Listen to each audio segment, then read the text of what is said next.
number of clients who do come to me exactly with these questions. So I have coached a lot of guys on this, and every case is completely different, right? So for example, if you've got somebody who's 25 and they hate their job and they have decent success at poker, but they don't really know if they really have what it takes to survive without a schedule, right? And they've got, 25 grand or access to it, and they hate their job. It's like, well, yeah, go for it. But then you might have somebody else over here who, married, 3 kids, different situation. It really depends on the situation, but there are some generalities, some general things, mistakes, I guess,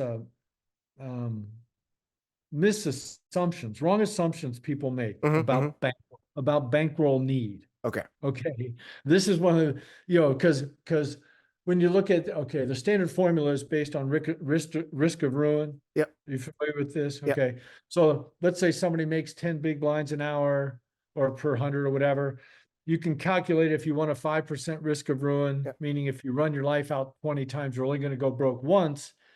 How much bankroll do you need playing X stakes with this X earn rate? So let's say you come up with a number, 30 buy-ins.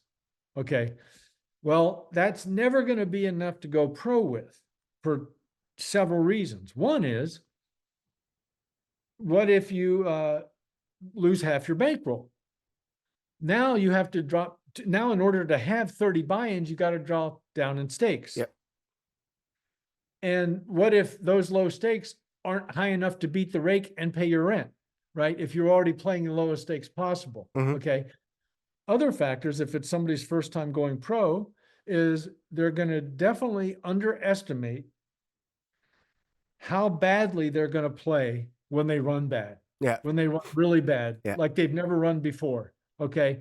So let's say somebody who's used to playing 8 hours on the weekends, they have a run bad streak and it's spread out over a few months. A pro goes through that in 4 days of losing every pot and losing half their bankroll, and they're depressed and they're eating bad and it's wintertime. So they've got seasonal affective disorder and their girlfriend left them. It's like, this is why you need 100 buy-ins. You need, so many buy-ins to have any sense of real security. Okay. Now, that's if somebody is doing it, really taking a shot to do it once and for all and never turn back. Meanwhile, it can be totally correct for somebody who's working their way up to that to quit their job with 15 grand. And let's say they work at a restaurant and they tell their boss, hey, I'm going to try to be a pro, but if that doesn't work, can I have my job back? And their boss says, all right. So they go and they give it a shot and they last 3 months and it didn't work. But they learned so much during that period of essential stuff about themselves and everything else that was necessary. And they might go through that 5 times over the course of 5 years before the final time. But when it comes to the final time, I really believe when somebody's really trying to go for it, that they got to have that bankroll in place, even if it means borrowing it. Okay. The number I throw out there as the absolute minimum. 100 buying. 50 grand. I put $1 amount. $1, okay. Yeah, $1 amount on it. In terms of, because that's the minimum I believe somebody needs in 2023. 50 young and doesn't mind living cheaply. And maybe after election and a few years down, it could be 100,000, right? You mean after the inflation, inflation, everything? Oh yeah, exactly, exactly, right. But the number is not. I'm throwing the number out there to kind of shock somebody who might be thinking they can just take 5 grand to go do this. That it just doesn't work that way. It's super hard. Once you've cut the cord, because the pressure and the stress, you can't anticipate what it's going to be like, so So it's kind of funny. I'm constantly like, it sounds like I'm talking people out of it, but on the other hand, it's the greatest thing there is to have that kind of freedom, right? It's unbelievable. You can't even fathom how wonderful that is. Yeah, So, I made a post on X because a lot of Japanese poker players and YouTubers, they only shows wins, right? They only shows grumbling, the good part, freedom, money, and everything. But that is the one thing that people need to understand. Like, when things go bad, and so bad that you want to quit, and you still show up, and they're gonna kick your teeth out, right? Yeah. And can you still go for it? That's the part. Like, you have to understand what kind of mountain you're trying to climb, right? Right. Yeah. Right. Yeah. So it's amazing that that someone like you who's been through, and you probably had the worst downswing ever, and it's like that. It's just I don't know, beyond imagination, right? Yeah. Well, it's like so many things. It's like you just have to experience it. The only way to learn it is to do it, and just got to experience it. There's no other way around it. Okay, but so the bankroll in 2024, at $50,000 in 2024, $50,000 US. Yeah. I'm just throwing that number out there. Now, the other thing I think is really, really important is how you manage your, and I would recommend anybody really interested in this, go watch my videos called Going Pro. There's 3 of them. The first one is called Family, Friends, and Lovers. Okay. Yeah. How to handle, and so the video, I'm just going to spoil the punchline. It's called, but it's not gambling. So the idea is like trying to convince people that it's not gambling, that you're not out of your mind, that there are other people who make a living at this, and I'm going to try to do it too. And so there's friends, and then family, and relationship people. Okay. And some of the points are that you can't use logic to convince somebody about how sensible it is and even secure it is to try to play poker for a living if they have a completely different perspective about gambling, and maybe they know somebody who's have a gambling problem, and for them they're afraid, they're scared, or they think it's crazy. No amount of words is going to convince them. Okay, it's not that much different than if you're talking like an evolutionist talking to a creationist, or a hardcore conservative and liberal. Okay, the perspectives are so far that if you try to continue using logic and reasoning to get through, you're the one who's being kind of foolish, right? What I believe is that, and this is kind of the punchline of the whole thing, the only way to prove that you can live a life of a happy professional is to do it. That's the only proof that they will accept. Okay, so it's really a matter of being honest and saying, look, I know you think I'm crazy, but I'm going to do this.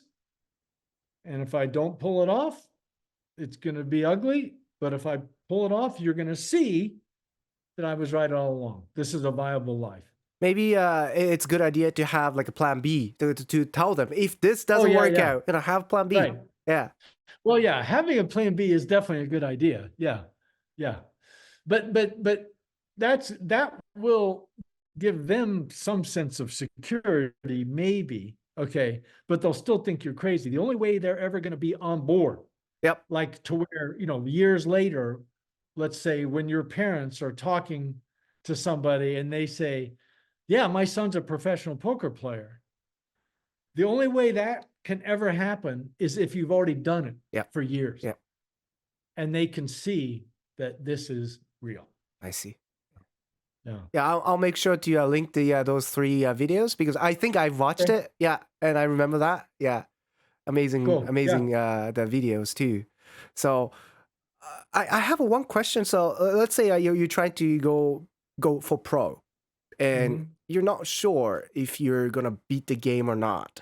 You always want to know that you're kind of beating the game or semi break even, right? Yeah. So And online you can play so much hands and like have such a large sample. But how can a table poker, live poker players know that what kind of hourly or BB per 100 that you have before you actually going pro? Like how many hours you have to play? Yeah. What's a good sample size? Okay.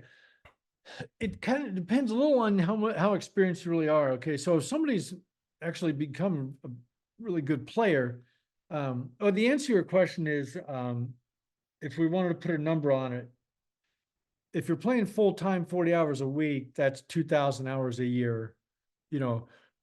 I would say 1,000 hours is reasonable, but we're assuming that this person's going through a learning curve at the same time of how to play live poker. So it'd be more like, train for a couple of years and then see, what your hourly is. But basically you keep records. Yeah. I mean, that's all. You just write down your results. And if you hit a stretch of several months where you've got not just good winning going, here's the key part I wanted to get to, why I mentioned the experience. Once you have enough experience, you just know if the game's profitable by how they're playing. Yeah. That's the key thing. That's why I've always said, if I had to go back to making a living playing poker, I would probably play limit hold'em, because you can size up the opponents like that, right? If a guy turns over queen 9 suited under the gun, playing 10-handed limit hold'em, I know he's a fish. Yeah. No pro is ever going to show me that hand, ever. Not even one time. If a guy turns over queen 9 suited under the gun at no limit, he might be the best player in the world for all I know. Yeah. I have no idea, right? So my point is, Bobby Hoff said, it's not about how good you play, it's about how bad they play. Okay? Yeah. If you have an A game that is good, and you're playing a bunch in a game that has like 3 or 4 bad players in it, like all the time, you will know, you will sense, I am making money here, independent of the results. You'll just know. Now the results should line up. Okay. But basically answer your question is, you need a good 6 months to 1 year of consistent winning at live poker before you could feel like, okay, I am a winning player at this game. It takes a pretty good sample. Now, here's the other catch is, we assume this person's not playing 30 or 40 hours a week. They're only playing 8 hours a week or 10 hours a week of live poker, right? Because they still have a job and everything. And so at that pace, it takes a long time to accumulate 1,000 hours. Yeah. And here's the other catch of the whole thing. Remember, I already said you don't know how poorly you might do with no safety net. On the other hand, this is the good news. Very, very good news. When you're playing all the time, you can get better. Yeah, consistency. Well, that's what guys ask me all the time. Like, how much should I spend playing and how much should I spend studying? I'm like, play. Yeah. You got to play 1 billion hours to get good at anything, right? You just got to play and play and play. And so the recreational who's looking to go pro at live, who's playing 10 hours on the weekend, one way to do it would be maybe to take $5,000 and take 2 weeks off from work and decide to live the life of a pro right now. Yeah. And play 5 straight days. Because I guarantee you at the 4th or 5th day, if they're not running bad and depressed, their skills will get sharper. And the reason the skills get sharper in that short a period is because your patience goes way up. If somebody's driving to play on the weekends and they're like, oh my God, I got to go at 2 o'clock, I'm stuck. They can't play good poker. But if you know you've got unlimited time to play, and this is the key point, as a pro, that helps you play better. I see. Way, way better. I see. Because you're not in such a hurry all the time. There's less extra pressure on you, right? Less elements that you have to take care of, and also the importance of consistency, playing all the time. And if you're playing little bit, and and throughout this interview, there's a lot of parts like game's gonna evolve, right? So maybe your game is not catching up to the everybody else. Yeah. So Right. that's the thing about if you're only playing weekends, not putting a volume, are you Right. catching up to the general Yeah, audience? it's So hard. yeah, It's hard to grow. Yeah. So, to some extent, it's almost like you need to quit the job and start playing a lot for some people to even get good enough to pull it off. Yeah. Right. So it's a bootstrapping yeah, element. so you know. that's why That's why, if you're thinking about if you're starting a business, right? Let's say you would go borrow a bunch of money, no big deal, right? So let's say somebody borrowed 80 grand. 50 of it was going to be their poker bankroll. 30 grand is going to be to pay their living expenses while they train at poker by playing 5 days a week. Mhm. I mean, you can actually think of it that way, Yeah, right? treat that as your Where you- personal business, right? Yeah. Yeah, and you got to go through training. You got to go through the learning curve. Yeah. But doing it 10 hours a weekend that's hard, man, emotionally and physically. Yeah. It's really hard. And knowing that, let's say you worked hard and throughout the week, and you just blew your whole entire week yeah. paycheck, right? Just Brutal. Yeah. No, it's hard. Yeah. It's, they call it I don't know who said this way back when. It's a tough, some easy way to make a tough living or something like that. Being a professional poker player, right? I see. It's a tough way to make an easy living. That's what it was. Something like that. Yeah. But it is. And as you said.